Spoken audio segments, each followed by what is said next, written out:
Olá, seja muito bem-vinda, muito bem-vindo à nossa 55ª aula de estudos da obra A Gênese, de Allan Kardec. Meu nome é Marcos Venício e eu convido a todas vocês, a todos vocês, a passarmos aqui mais ou menos uma hora debatendo ciência e espiritismo, estudando como base, né, a obra A Gênese de Allan Kardec, lembrando que é o último livro da codificação e o que tem o maior teor científico da obra, né, dotado de mais lucidez, uma vez que, como a obra é de 1868, lembrando, ou seja, mais de 10 anos após a publicação de O Livro dos Espíritos, com certeza Kardec já havia adquirido muita maturidade, muita experiência, não é, com a recém-criada doutrina espírita. E aí trouxe a lume, no dia 6 de janeiro de 1868, a obra que ora nós estamos estudando. Segue agora aqueles recadinhos que são sempre necessários, né? Não esqueça de fazer, desculpa, não esqueçam de fazer a inscrição no canal, isso é muito importante para a relevância e permanência do mesmo. Não esqueça de deixar o seu joinha, né? Se você gostou. E é óbvio que se você não gostou, deixe o não gostei, né? O não gostei. Usem a aba de comentários, né? Para tecer os comentários. E de preferência, coloquem lá, principalmente se você não gostou, diga lá o motivo e fiquem tranquilas e tranquilos quanto a franqueza que vocês possam ter. E esse é o objetivo, tá? O canal não é perfeito, eu não sou perfeito, muito longe disso. O trabalho é muito simples, muito humilde, porém ele é feito com amor, é feito com carinho, voltado para todos vocês que, assim como eu, enxergam a ciência como uma luz no meio da escuridão, que enxergam a ciência como o caminho que nos liberta do misticismo, que nos liberta da crendice, nos liberta da falácia, nos liberta, enfim, dos pensamentos errados concernentes, claro, acerca das coisas do mundo. E quando você une isso ao espiritismo, que também é ciência, aliás, talvez a única doutrina que nós conhecemos que tem o seu aspecto religioso, sim, óbvio, tem o seu aspecto filosófico, uma vez que aborda as questões transcendentais da vida, né, de onde eu vim, o que estou fazendo aqui, o que me reserva o futuro, e tem também o seu aspecto científico no desdobramento da questão da origem do mundo, da origem do ser humano, portanto, da vida, como ápice da evolução, e aborda também a questão da origem do espírito, né? Questões essas, como, por exemplo, a origem do espírito, ainda caminhando, ainda dando talvez os primeiros passos mais de acordo com o que pensava Kardec, instituindo sempre a metodologia científica. Eu estou gravando, né? Como de praxe, eu gosto sempre de localizar no tempo e no espaço essas considerações, né? Muito embora vocês só estarão ouvindo e vendo esse conteúdo somente daqui a uma semana, mais ou menos, mas eu estou gravando esse vídeo numa manhã de quinta-feira, 30 de setembro de 2021, é o último dia do mês de setembro, o ano já caminhando para o final.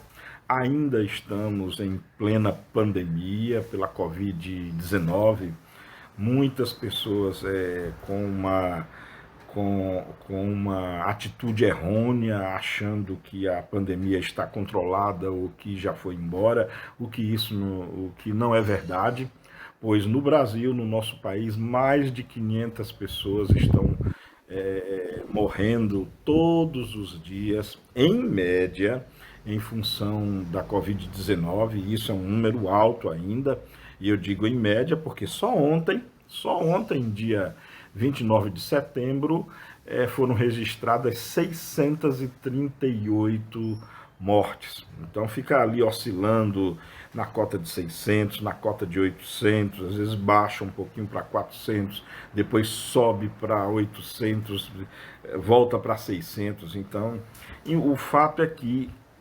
matematicamente temos mais de 500 mortes todos os dias em função de uma única doença, a Covid-19, e isso só no Brasil, é claro. Estados Unidos, onde eles já estão vivendo uma quarta onda, pode-se dizer, lá já são registradas mais de 2.000 mortes todos os dias. Mas lá as mortes se verificam, principalmente 98% das pessoas, é o grupo que se negou a vacinar-se, o grupo que nega a vacina. E aqui mesmo também no Brasil, grande parte, uma parcela considerável dessas 500 mortes em média são de negacionistas também, de pessoas que se negam a tomar a vacina. Então fique atento, é muito provável que você que está me ouvindo já tomou no mínimo a primeira dose. Se você não tomou, eu nem sei mais o que dizer para você, a não ser aconselhá-la, corra, vá tomar sua vacina. E se você só tomou a primeira, tome a segunda dose quando completar o tempo certo de você tomar a sua. Não duvide, a vacina ela é muito importante mesmo. Não duvide da eficácia da vacina, tá? Muita fake news tem sido apregoada por aí, infelizmente, sobretudo pelo incompetentíssimo governo que nós temos, né? Um governo que sempre foi negacionista, um governo que nunca foi a favor da ciência, um governo que sempre, pelo contrário, foi contra a ciência, que nunca estimulou a vacina, nunca estimulou as medidas necessárias que a Organização Mundial de Saúde, embasada em boa ciência, sempre nos recomendou. E aí o resultado é esse. Mas não caiam nessa falácia, tá? Tomem a vacina, a que tiver disponível para você, arregace a manga e tomem-na. E mesmo assim, no nosso dia a dia, se você for sair de casa, use a máscara de maneira correta, procure manter a distância das pessoas, não se aglomere. Isso, acredite, pode salvar vidas. Pode não. Certamente salva vidas, tá bom? Bom, vamos então dar início agora à nossa aula de número 55 de A Gênese, e hoje nós vamos dar início ao capítulo 12. Capítulo 12 que se intitula Gênese Mosaica. E aí no capítulo 12 nós estudaremos os seguintes assuntos. Os 6 dias, né, se referindo, claro, aos 6 dias bíblicos da criação, e o outro assunto será a perda do paraíso. Vamos começar então com os 6 dias da criação. Só que para esse capítulo vale alguns comentários, né? Primeiro é acerca da fonte primeira dos textos acerca desses 6 dias da tradução, que está lá na Bíblia, né? Nós temos acesso através da Bíblia, o que corresponde já a um problema, porque quantas traduções existem hoje da Bíblia, né? Inúmeras traduções. Para o nosso estudo, eu vou usar a Bíblia de Jerusalém, tá? Eu recomendo essa Bíblia, ela é muito coerente, ela é muito dentro de parâmetros científicos. Quem quiser estudar uma Bíblia um pouco mais técnica, de teor mais científico, na verdade, na minha opinião, a melhor de todas, eu considero a Bíblia de Thompson, que é uma Bíblia de estudos arqueológicos, mas aí é para você que queira minúcias, que queira entrar assim em detalhes nesses assuntos concernentes a todos os livros da Bíblia. Aqui, repetindo, para as nossas considerações, eu vou usar sempre a Bíblia de Jerusalém, salvo algum outro tema que necessite talvez uma abordagem mais técnica, uma abordagem mais arqueológica, por assim dizer, e aí eu me dirigirei à Bíblia de Thompson. Bom, acho que a primeira coisa que é preciso deixar claro é que nós estamos, Allan Kardec, nesse momento da Gênese, ele faz um estudo das origens, né? E nada mais justo, pois estamos estudando o livro A Gênese, que quer dizer origens, e aqui ele vai abordar, e já falamos isso, claro, muito anteriormente, inclusive, depois que você ouvir esse vídeo, talvez seria interessante dar uma relida no livro A Gênese, o capítulo 4, que é o papel da ciência na Gênese. Deem uma lida lá no capítulo 4 e, claro, podem assistir os vídeos concernentes a esse tema, que são bastante valiosos com esse objetivo, tá? Então, assim, é importante entender que os textos religiosos, como eu já falei anteriormente, os textos religiosos foram as primeiras referências acerca da origem do mundo, da origem da vida e da origem do próprio ser humano.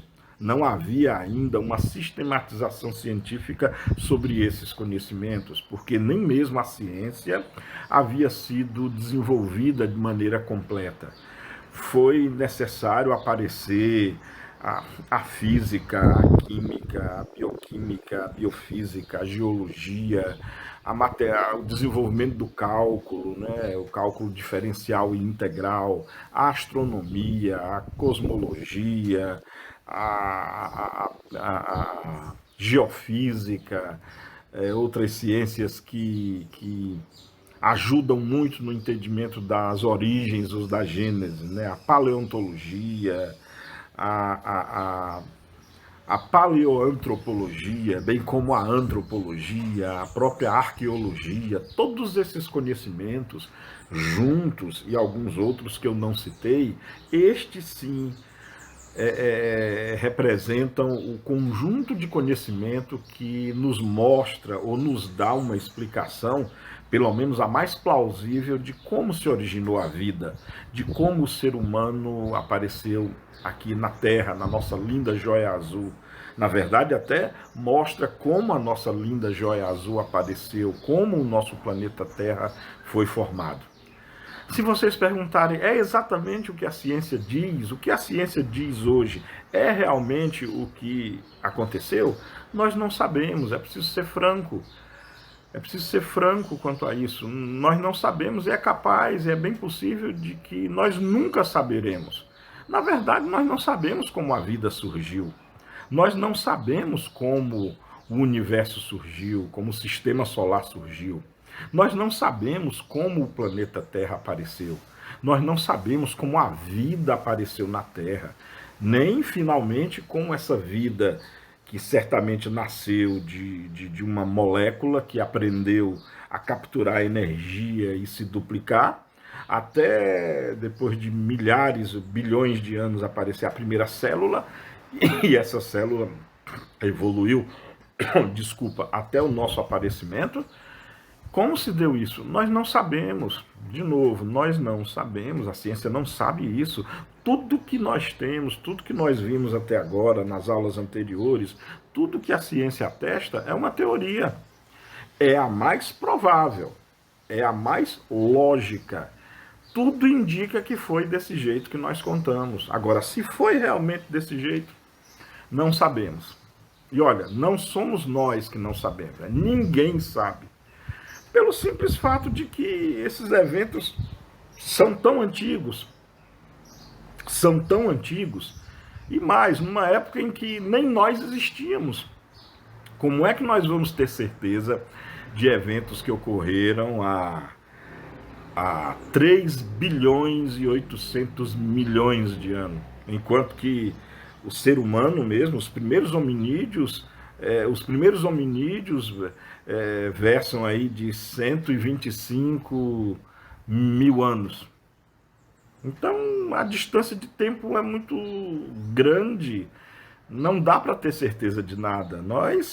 Boa ciência é boa observação, boa ciência é boa investigação. O que a ciência faz, o que nós fazemos é investigar os fatos.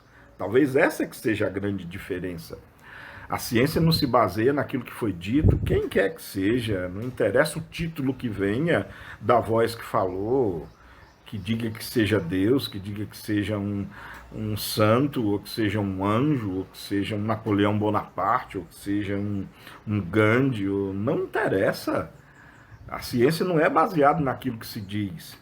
Claro que a ciência pode até captar aquilo que se diz como uma pista para investigar, mas a ciência atesta como verdadeiro aquilo que há, é aquilo que existe evidência, aquilo na qual eu posso demonstrar factualmente. Como dizia Carl Sagan, eu gosto muito de repetir essa frase, porque eu acredito plenamente nela. Carl Sagan dizia que para grandes afirmações são necessárias grandes evidências, e a ciência é embasada nisso, a ciência é sustentada dessa forma.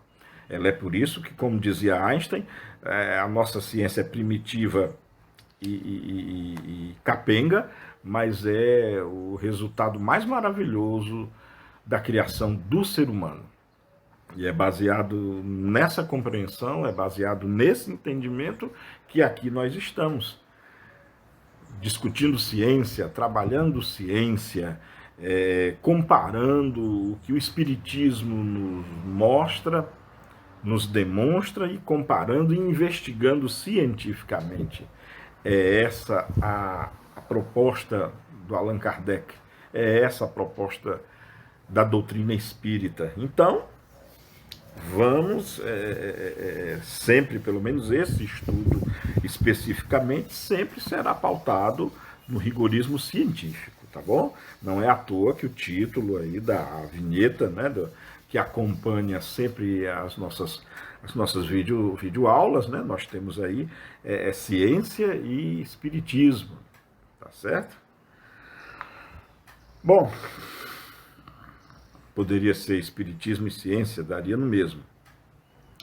Para esse capítulo 12, e nós vamos fazer uma comparação primeira, tá?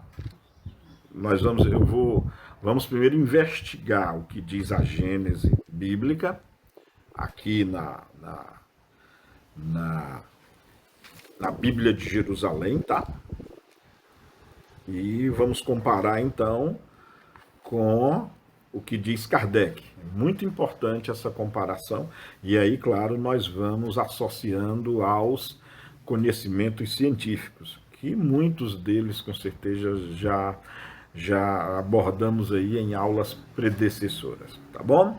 Então vamos lá. Na Gênese, acho que todos e todas já ouviram essas palavras, mas vamos relembrar. Vale a pena, até porque é um texto muito bonito, sem dúvida alguma. Então, Gênesis, a bíblica, né, ou seja, escrita por Moisés, as origens do mundo e da humanidade.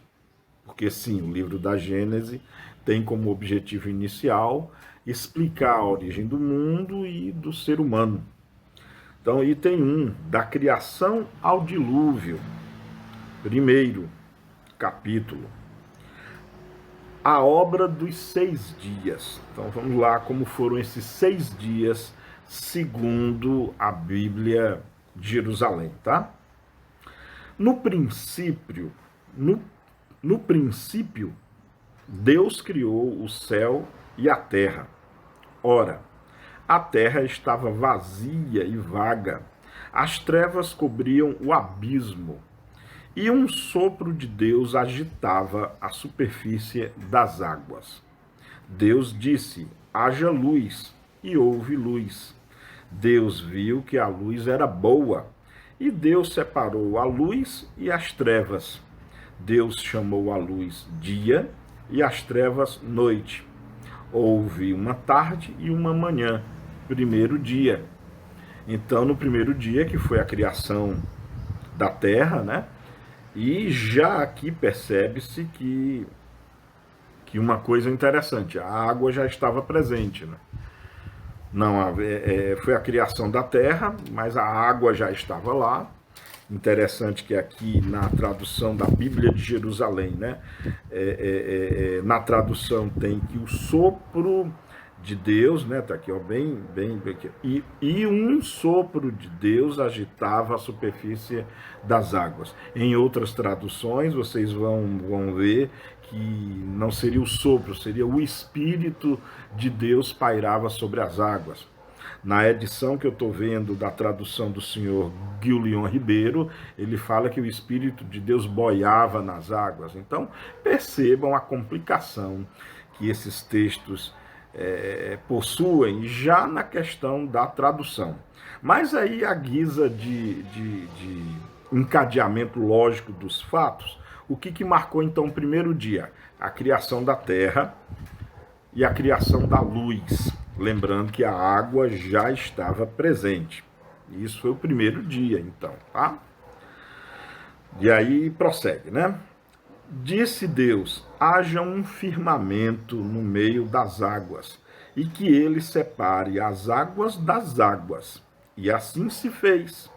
Deus fez o firmamento que separou as águas que estão sob o firmamento das águas que estão acima do firmamento. Ou seja, eu vou repetir porque não ficou muito bem.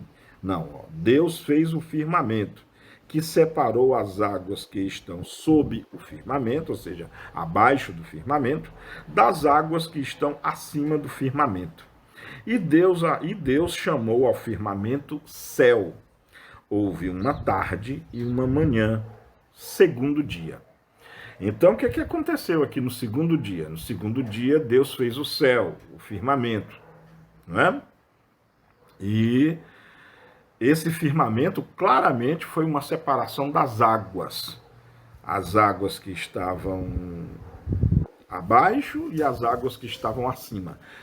A nossa atmosfera, a atmosfera da Terra, é composta basicamente de vapor d'água, né? As nuvens são compostas por microgotículas de água. Então é interessante essa enorme semelhança com o que de fato é. Então, no segundo dia, o nosso mundo, ainda no início da formação, havia águas. Na verdade, só havia água, né? Só que eram as águas formando um grande globo aquático e as águas que estavam acima formando o firmamento. Nessa leitura, todo o firmamento, todo o céu seria também composto de água, aludindo então a talvez a uma terra formada por espessas nuvens, né? O que de certa forma se encaixa com o passado longevo da Terra, porque sim, a nossa linda joia azul, na época em que ela ainda não era linda joia azul, era uma linda joia vermelha, né, de fogo, ela era coberta por uma espessa camada de gases, né, em função das erupções, em função do vulcanismo, em função da liberação de dióxido de carbono e, com certeza, da liberação por parte de sua profundeza de incomensuráveis quantidades de vapor d'água, água em forma de vapor. Tá? Então, isso realmente, geologicamente, já é atestado nos dias de hoje. Então, vamos lá. Segundo dia, separação das águas, ou seja, formação do firmamento, e a Terra, então, nessa composição, era um grande globo de água.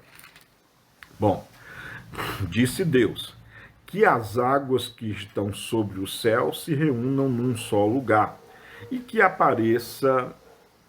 eu vou repetir. Disse Deus, que as águas que estão sob, ou seja, abaixo do céu, se reúnam num só lugar, e que apareça o continente. E assim se fez. Deus chamou ao continente terra e a massa das águas mares. E Deus viu que isso era bom. Disse Deus, que a terra verdeje de verdura, erva que dê em semente e árvores frutíferas, que deem sobre a terra segundo sua espécie, frutos contendo sua semente. E assim se fez. A terra produziu verdura, ervas que dão semente segundo sua espécie, árvores que dão segundo sua espécie, frutos contendo sua semente, e Deus viu que isso era bom. Houve uma tarde e uma manhã, terceiro dia. Então, olha só o que aconteceu no terceiro dia. Vamos recapitular. Primeiro dia, formação da terra e dos céus, né? E da luz. Da terra e da luz. Segundo dia, separação das águas. Criação do firmamento e as águas que ficaram embaixo. Terceiro dia, apareceu a terra. Houve uma grande porção de terra, e onde tinha água, enfim, as águas se ajuntaram num só lugar e a terra também num só lugar. Deus chamou então a terra de continente e as águas de mares. Muito interessante, que só alude também à Pangeia, que nós já falamos aqui anteriormente. Geologicamente, realmente, sabe-se que todos os continentes já estiveram juntos numa mesma porção de terra, numa única porção de terra. E é fascinante ir encaixando essas coisas. Realmente, num passado muito remoto, todos os continentes estiveram juntos numa mesma placa tectônica, por assim dizer, numa mesma massa de terra. Outra coisa interessante é que essa porção de terra, nela apareceram árvores, plantas, né, que davam frutos. Ficou bem claro, então, aí no terceiro dia, que houve não só o aparecimento da terra, mas houve também o aparecimento de vegetais. Tá? Muito interessante. Continuando, então. Deus disse que haja luzeiros no firmamento do céu, para separar o dia e a noite, que eles sirvam de sinais tanto para as festas quanto para os dias e os anos, que sejam luzeiros no firmamento do céu para iluminar a terra. E assim se fez. Deus fez os dois luzeiros maiores, o grande luzeiro como poder do dia e o pequeno luzeiro como poder da noite, e as estrelas. Deus os colocou no firmamento do céu para iluminar a terra, para comandar o dia e a noite, para separar a luz e as trevas. E Deus viu que isso era bom. Houve uma tarde, uma manhã, o quarto dia. Então, no quarto dia, Deus criou o sol e a lua. Deixou bem claro, né, para que houvesse uma noite, para que houvesse separação da noite e do dia. E muito interessante mesmo, porque a luz foi criada no primeiro dia já. O sol só no quarto. Então, a manhã e a tarde, que definiram o primeiro dia, o segundo e o terceiro dia, que luz era essa? Qual era a fonte dessa luz? Porque, segundo a descrição, até as outras estrelas do firmamento foram criadas também no quarto dia só da criação. Então, como que havia manhã e tarde se não havia sol? Pois nós sabemos que manhã e tarde, bem como a noite e a madrugada, é função da rotação da Terra em torno do seu próprio eixo. E aí, dependendo da hora do dia, os raios do sol vão estar tocando tal face da Terra, enquanto que do outro lado é noite. Percebe-se, gente, e é isso que eu queria que ficasse bem claro. Percebe-se nitidamente que o texto bíblico não é um texto científico, gente. É um texto romântico, é um texto poético, é um texto maravilhoso, sim. Em hipótese alguma eu estou desmerecendo nem destratando esses textos, não. São maravilhosos, eu diria que quase mágicos. Mas você não pode levar ao pé da letra. Nós já temos aqui algumas inconstâncias aqui, nós já temos algumas coisas que não batem com o que nós sabemos hoje da ciência. Primeiro, então vamos lá. Primeiro, na criação da Terra não se fala como a água foi criada, é como se a água já estivesse lá. O que Deus fez foi separar as águas. Depois, o aparecimento de uma luz, que nós não sabemos que luz é essa. A luz, ou era a luz vinda do espaço, ou é uma luz das estrelas, ou é uma luz do Sol, da estrela mais próxima. Claro que do ponto de vista astronômico, essa luz de que fala aqui o texto, até que faz sentido, tá? Faz sentido essa luz antes do advento do Sol e da Lua. É que talvez o sistema solar em formação, e aí nós já estudamos isso lá pelos primeiros capítulos, durante a criação do sistema solar, ou a formação do sistema solar, realmente havia muito mais luz no disco sistêmico que gerou o sistema solar. O Sol, com certeza, era maior, ele tinha um brilho, com certeza, avassalador, e a Terra, derivando dele, havia também nebulosas ao redor da Terra que realmente emitiam luzes, com certeza. E a própria Terra, formada por rochas ígneas, formada por magma, formada pela radioatividade do seu núcleo, havia realmente uma fonte de luz que não era necessariamente o Sol. Mas já vê-se aqui inconsistência, porque o Sol veio antes da Terra. Pelo menos é o que a ciência está concorde nos dias de hoje. A Terra veio do Sol, muito provavelmente. Mas é esse o problema que se dá quando você tenta estudar o texto, ou levar o texto bíblico ao pé da letra. Isso aqui é uma metáfora, é um poema, é uma canção, um romance, mas é incrível que mesmo assim existam linhas de concordância muito grande com o que a ciência diz nos dias de hoje, Então, esses textos são realmente muito interessantes, foram inspiradíssimos, com certeza. Do ponto de vista espírita, eu não tenho dúvida alguma de que Moisés era médium. Isso é ponto inconteste. Moisés era médium. É muito provável que essas letras, essas frases que eu estou lendo, não essas, obviamente, mas o original escrito por Moisés possa ter sido ditado a ele mediunicamente. E aí, claro, como se trata de mediunidade, existe uma diferença entre uma diferença que pode ser pequena ou grande entre aquilo que foi ditado a ele e aquilo que ele interpretou. Porque, sim, tem a influência do médium naquilo que ele está escrevendo, naquilo que ele está transmitindo. Isso, na minha opinião, fica claro com os pontos de contato que existem com o que a ciência diz hoje, mas também explica o porquê de algumas coisas inverossímeis que existem aqui. Quer ver outro detalhe? Aqui no terceiro dia, quando Deus criou as coisas verdes, né?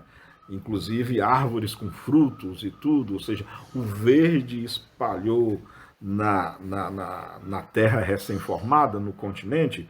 Tem outra coisa estranha aqui. Como que as plantas iriam verdejar antes do sol? Uma vez que as plantas verdes, elas existem em função do sol também. A substância que dá a cor verde às plantas é a clorofila. Clorofila é a substância que dá o pigmento verde às folhas das árvores. E é através da clorofila que as plantas verdes obtêm o seu alimento e produz oxigênio, inclusive, através do sol. Então, é mais lógico que as plantas tenham vindo depois do sol, pelo menos as plantas verdes. E aqui já houve uma inversão.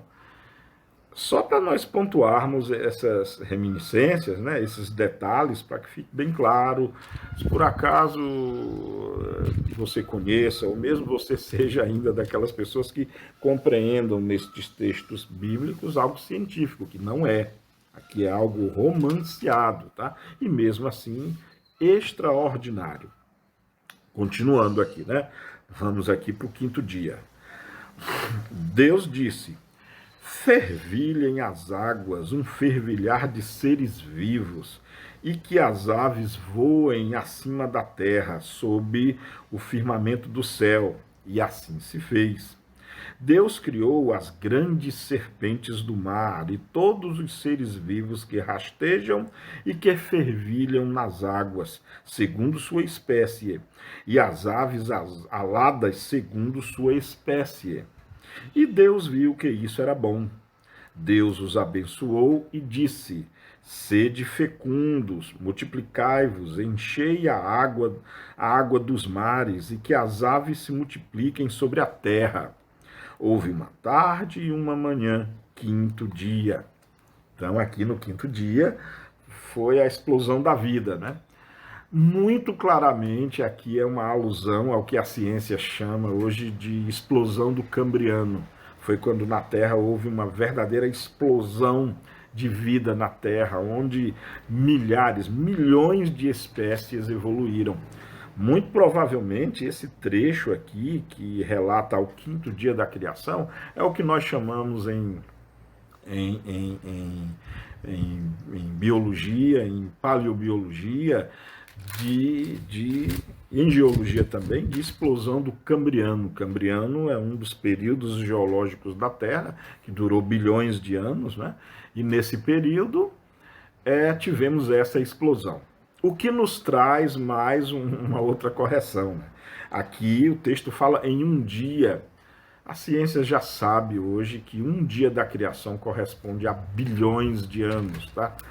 No mínimo milhões de anos. Então não foi um dia. E fica claro que esse dia é relativo, né?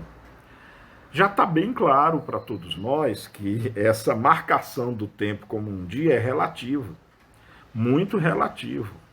Basta você entender que o primeiro e o segundo e o terceiro dias, o terceiro dia, havia dia sem sol. Então, o que marcava as 24 horas, né? Então, observe que esse dia, o termo dia aqui na criação mosaica, né, na criação descrita por Moisés, é um dia fictício, não é um dia de 24 horas, não. É um dia da criação. Em nenhum momento até agora, Moisés afirma 24 horas, nem se fala em horas, nem se fala em minutos, nem se fala em segundos, fala-se de dia, um belo dia. O contexto mais correto seria isso, um belo dia, só para destacar muito claramente que os dias que estão sendo descritos aqui não são dias astronômicos, não são dias de 24 horas, que é a sequência que nós vivenciamos hoje. É outro ponto a se destacar, tá certo?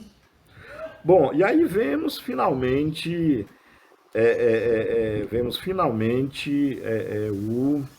acho que é a criação do homem agora, né? No sexto dia é a criação do homem. Então vamos lá o que aconteceu no sexto dia. Disse Deus que a terra produza seres vivos segundo sua espécie, animais domésticos, répteis e feras segundo sua espécie. E assim se fez. Deus fez as feras segundo suas espécies, os animais domésticos segundo suas espécies, e todos os répteis do solo segundo sua espécie. E Deus viu que isso era bom. Muita atenção no que eu vou ler agora, muita atenção. E de novo, eu estou vendo a tradução da Bíblia de Jerusalém, tá? Ela diz uma coisa fantástica aqui agora, que não dá para passar desapercebida não. Olha só. Disse Deus: façamos o homem à nossa imagem, como nossa semelhança, e que eles dominem sobre os peixes do mar, as aves do céu, os animais domésticos, todas as feras e todos os répteis que rastejam na terra. O que chama a atenção disse Deus, façamos o homem à nossa imagem, façamos o homem à nossa semelhança. Como assim façamos? Em todos os outros eventos anteriores, é como se Deus tivesse dito que ele fez. Mas quando foi da criação do homem, é como se ele estivesse falando para outros seres. É como se ele estivesse diante de uma equipe, ou no mínimo de um outro alguém, porque só faz sentido dizer façamos se eu estiver falando para outra pessoa. Eu não vou estar sozinho e dizer façamos. Se eu estou sozinho, eu vou dizer eu faço, eu quero. Mas no texto, no texto, aqui na tradução da Bíblia de Jerusalém é façamos. Curioso isso, né? Muito curioso mesmo. Acho que eu queria fazer uma pequena pausa aqui, e um parêntese, na verdade, não é uma pausa, é abrir um parêntese e, e, e recomendar, talvez, os estudos da Gênese de pesquisadores que muito mais dedicados a isso, né? Eu não sou exatamente o mais indicado para isso, eu vou me deter aqui no contexto da Gênese, mas para mais aprofundamento nesses assuntos, eu recomendo estudar a obra do Severino Celestino. Severino Celestino estuda, inclusive, na obra Bereshit, que acredito que é a origem em hebraico. Então, Severino Celestino, ele fala com muito mais propriedade sobre isso, porque ele é um pesquisador, né? Eu recomendo também algumas obras, alguns textos e alguns vídeos do Haroldo Dutra Dias. Eu acho que ele até tem no YouTube uma série de estudos voltados exclusivamente para a Gênese, e a Gênese bíblica, né? Não a Gênese kardeciana, a Gênese espírita, é a Gênese mosaica mesmo.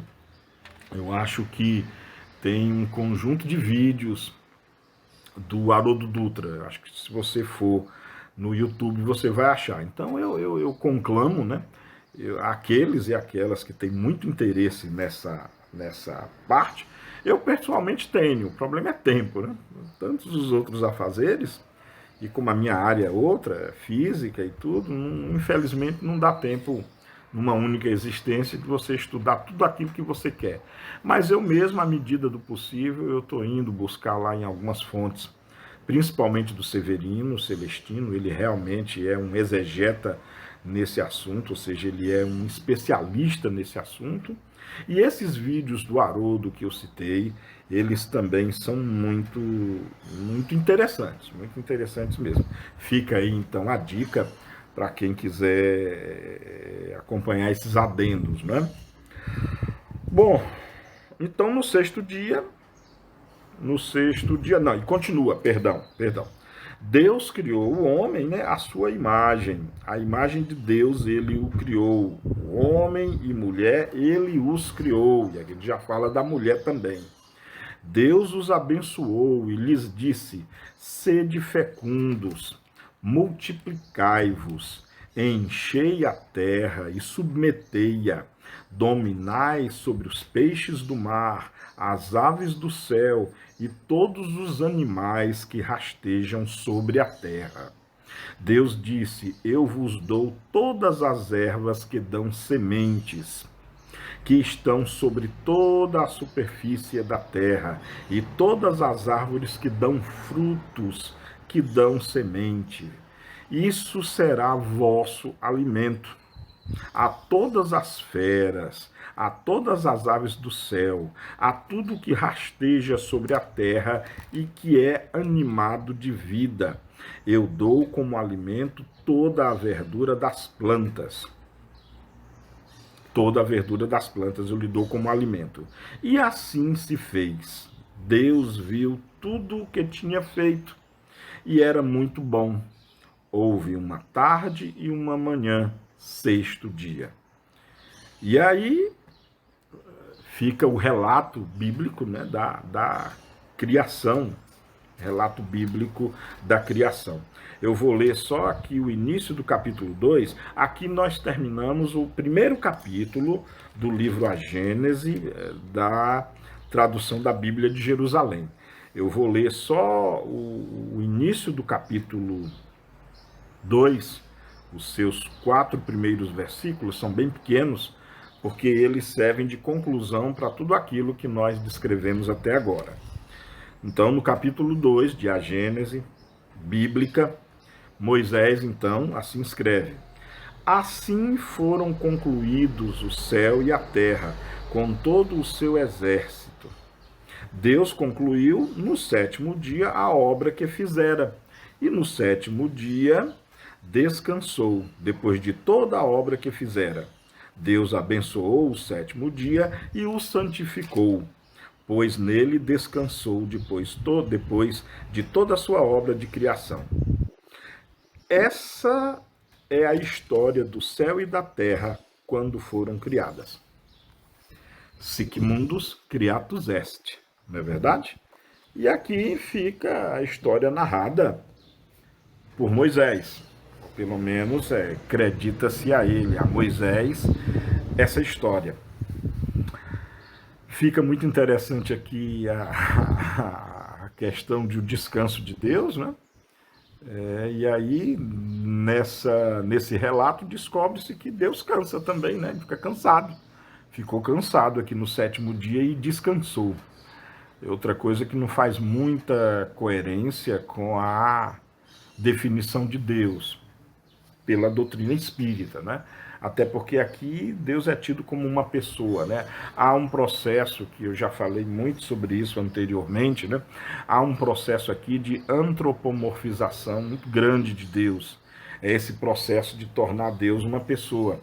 É assim, faz parte dos arquétipos do ser humano, da nossa prepotência, do nosso orgulho. Se nós não podemos ser Deus, então vamos fazer Deus ser como nós. Ou seja, se nós não podemos chegar até Deus imediatamente, vamos elaborar um jeito então de que Deus venha até nós, né? Esse é o processo de antropomorfização de Deus, da deidade. Tanto é que em todas as culturas onde nós temos o mito da criação, desde Taiova e Tolteca no mito dos índios Hopi americanos, né?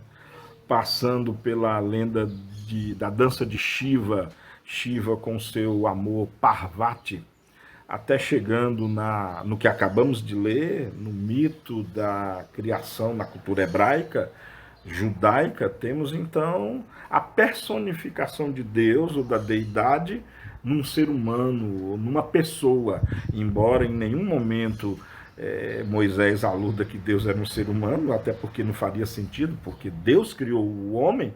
Se Deus criou o homem, ele não era um homem. Nisso realmente o texto mosaico está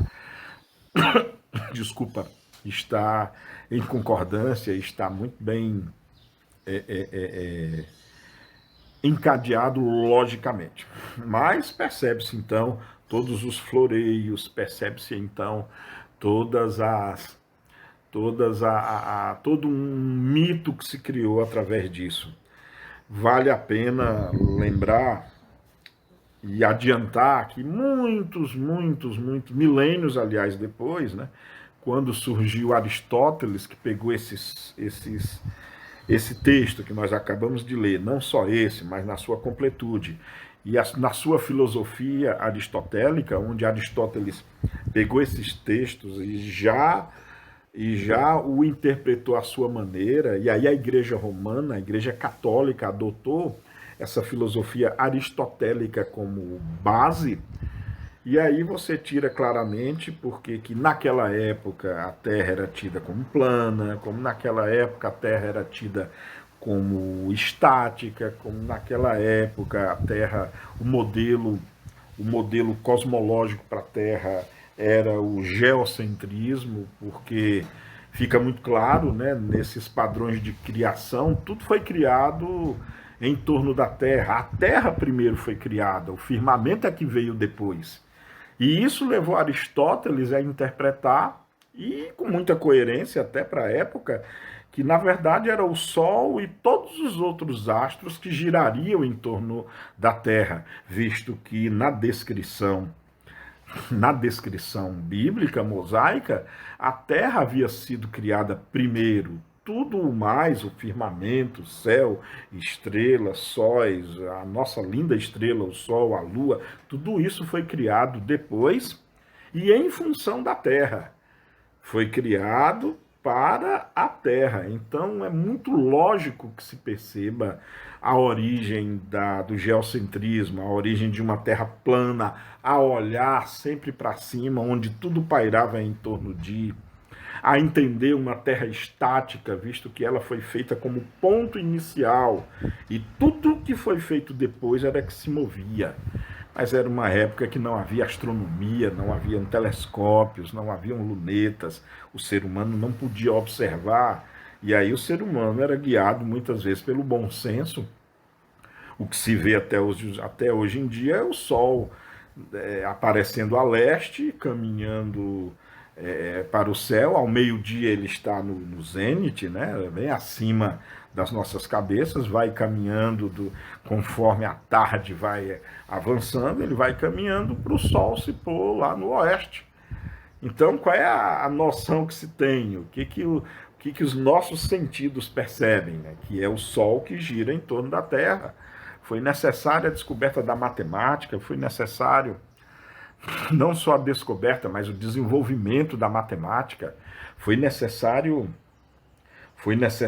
o descobrimento da astronomia, o desenvolvimento da astronomia, da física, estudo das marés, muitas outras coisas que culminaram no heliocentrismo, descobrindo que não, é o Sol que está no centro e não a Terra. Mas isso, inclusive, já foi demonstrado, já foi provado há centenas de anos antes de Cristo. Nem faz mais sentido comentar ou dar importância a teorias como Terra plana, como geocentrismo. Isso é coisa que não. Isso sim a ciência tem como certeza. Não dá para voltar, né? Não dá para voltar nessas questões à guisa de dúvida, não. E é isso, né? Como é bonito a bonita ação da ciência, né? Como é interessante o que o gênio científico descobre, o que o pensamento humano aliado às descobertas, porque todas as ciências foram descobertas pelos seres humanos. Todas as ciências foram descobertas e desenvolvidas pelo ser humano, observando os fenômenos da natureza, acompanhando, observando, fazendo testes, enfim, é o nascedouro da metodologia científica. E isso é interessantíssimo, interessantíssimo mesmo. Ciência é realmente, como Einstein dizia, a nossa ciência é primitiva e tola, no entanto, é a coisa mais maravilhosa que nós temos do desenvolvimento do raciocínio humano. E eu acredito nisso. Bom, vamos dar início então já agora, entrando na Gênese, agora a Gênese espírita, não é? Vamos acompanhar a partir de agora e nas aulas que estão por vir ainda aí, vamos agora conhecer o que Kardec disse a respeito disso tudo. O que Kardec formulou a respeito desses 6 dias da criação. Vamos lá? Vai ser um pouco repetitivo no começo, porque Kardec começa descrevendo aquilo que nós acabamos de ler, porém numa tradução diferente, mas cujo cerne é o mesmo. Vamos lá começar? Só começar, né? Porque já estamos aí há uns 7 minutos para terminar, mais ou menos, para terminar a nossa aula, mas vamos iniciar. Então, capítulo 12, Gênese mosaica, os 6 dias. No item 1, é só para deixar claro a tradução aqui da Gênese, que eu estou usando, a Gênese espírita, é a tradução do senhor Guilherme Ribeiro, e essa edição, já digo para vocês, é a edição de número 52, é a 52ª edição. Então vamos lá, os 6 dias. Primeiro, capítulo 1, versículo 1. No começo, criou Deus o céu e a terra. A terra era uniforme e inteiramente nua. As trevas cobriam a face do abismo e o Espírito de Deus boiava sobre as águas. Ora, Deus disse: faça-se luz, e a luz foi feita. Deus viu que a luz era boa e separou a luz das trevas. Deu à luz o nome de dia e às trevas o nome de noite. E da tarde e da manhã se fez o primeiro dia. Nada a comentar. Já vimos isso na Bíblia. Disse Deus, continuando, né? Disse Deus também: faça-se o firmamento no meio das águas, e que ele separe das águas as águas. E Deus fez o firmamento e separou as águas que estavam debaixo do firmamento das que estavam acima do firmamento. E assim se fez. E Deus deu ao firmamento o nome céu. Da tarde e da manhã se fez o segundo dia. Interessante que nessa tradução ele dá o nome do céu, mas não dá o nome da terra, como tem na Bíblia de Jerusalém. Bom, tudo bem. Continuando, né?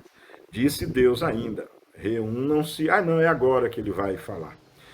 Disse Deus ainda, reúnam-se num só lugar as águas que estão sob o céu e apareça o elemento árido. E assim se fez. As águas, Deus deu ao elemento árido o nome terra, tá aqui, aí sim, ó. Deus deu ao elemento árido o nome terra e chamou o mar a todas as águas reunidas e viu que isso estava bem. Disse mais: produza a terra erva verde, que traz a semente e árvore frutíferas, que deem frutos cada um de sua espécie, e que contenham em si mesmas as suas sementes, para se reproduzirem na terra. E assim se fez. A terra então produziu a erva verde, que trazia consigo a sua semente, conforme a espécie, e árvores frutíferas que continham em si mesmas suas sementes, cada uma de acordo com a sua espécie. E Deus viu que estava bom, e da tarde e da manhã se fez o terceiro dia. Deus disse também: façam-se corpos de luz no firmamento do céu, a fim de que separem o dia da noite e sirvam de sinais para marcar o tempo e as estações, os dias e os anos. Brilhem eles no firmamento do céu e iluminem a terra. E assim se fez. Deus então fez 2 grandes corpos luminosos, um maior para presidir o dia e o outro menor para presidir a noite. Fez também as estrelas e os pôs no firmamento do céu para brilharem sobre a terra, para presidirem ao dia e à noite e para separarem a luz das trevas. E Deus viu que estava bom, e da tarde e da manhã se fez o quarto dia.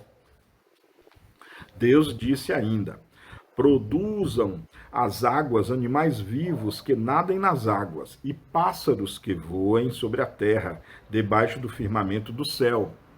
Deus então criou os grandes peixes e todos os animais que têm vida e movimento, que as águas produziram, cada um de uma espécie, e criou também todos os pássaros, cada um de uma espécie.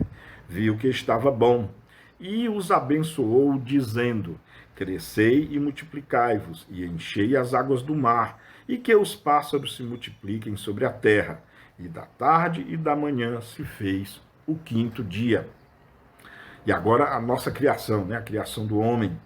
Também disse Deus: produza a terra animais vivos, cada um de sua espécie, os animais domésticos e os animais selvagens em suas diferentes espécies. E assim se fez. Deus fez, pois, os animais selvagens da terra em suas espécies, os animais domésticos e todos os répteis, cada um de sua espécie, e Deus viu que estava bom. Interessante que na Bíblia de Jerusalém, né, na tradução de Jerusalém, da Bíblia de Jerusalém, nessa criação, o autor fala aqui da criação das grandes serpentes, né? E aí já vem os mitos dos grandes dos grandes leviatãs dos mares, né? E que esse imaginário dessas grandes serpentes ainda povoam até os dias de hoje, né? Ainda temos muitas histórias de pescadores, de contadores de histórias, de afirmando fera, que afirmam terem visto, ou no mínimo afirmando existirem feras marinhas nos oceanos. Vem daqui, da Bíblia, essa ideia.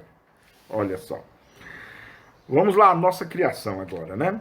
Disse em seguida: façamos o homem à nossa imagem e semelhança, e que ele mande sobre os peixes do mar, os pássaros do céu, os animais sobre a terra e sobre todos os répteis que se movem na terra. Deus então criou o homem à sua imagem, e o criou à imagem de Deus, e o criou macho e fêmea. Deus os abençoou e lhes disse: crescei e multiplicai-vos, enchei a terra, sujeitai-a, dominai sobre os peixes do mar, sobre os pássaros do céu, sobre todos os animais que se movem na terra. Disse Deus ainda: dei-vos todas as ervas que trazem sua semente à terra, e todas as árvores que encerram em si mesmas suas sementes, cada uma de uma espécie, a fim de que vos sirvam de alimento. E dei-as a todos os animais da terra, e todos os pássaros do céu, e tudo o que se move na terra e que é vivo e animado, a fim de que tenham com que se alimentar. E assim se fez. Deus viu todas as coisas que havia feito, aliás, eram todas muito boas, e da tarde e da manhã se fez o sexto dia. E aí no capítulo 2, para a gente concluir o texto e a aula de hoje, né? O céu e a terra ficaram, pois, acabados, assim com todos os seus ornamentos. Deus terminou no sétimo dia toda a obra que fizera e repousou nesse sétimo dia após haver acabado todas as suas obras. Abençoou o sétimo dia e o santificou, porque cessara nesse dia de produzir todas as obras que criara. Tal a origem do céu e da terra, e é assim que eles foram criadas no dia que o Senhor fez um e outro. E que criou todas as plantas dos campos antes que houvessem saído da terra, e todas as ervas das planícies antes que houvessem germinado. Porque o Senhor Deus ainda não tinha feito que chovesse sobre a terra, e não havia homem para lavrá-la, mas da terra ele elevava uma fonte que lhe regava toda a superfície. O Senhor Deus formou, pois, o homem do limo da terra e lhe espalhou sobre o rosto um sopro de vida, e o homem se tornou vivente e animado. Voltaremos a esse assunto, então, na nossa próxima aula. É isso, então. Foi uma aula bem descritiva, sim, mas eu espero que você pense muito a respeito disso, porque tem muita coisa para nós discutirmos junto com Kardec aqui a respeito disso tudo, tá bom? Não esqueça de deixar aí o seu joinha, assine o canal, beijo no coração de todas e todos e até a próxima. Tchau!